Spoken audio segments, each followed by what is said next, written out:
Hello mister विशाल।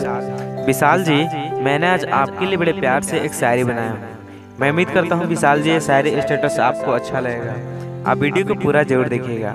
कि खुदा से भी पहले तेरा नाम लिया मैंने, क्या पता तुझको याद किया कि मैंने। कि खुदा से पहले नाम लिया मैंने, क्या पता तुझे कितना याद किया है मैंने। काश तू सुन सके धड़कन मेरी, कि काश तू सुन सके धड़कन मेरी, हर सांस को तेरे नाम से जिया है मैंने।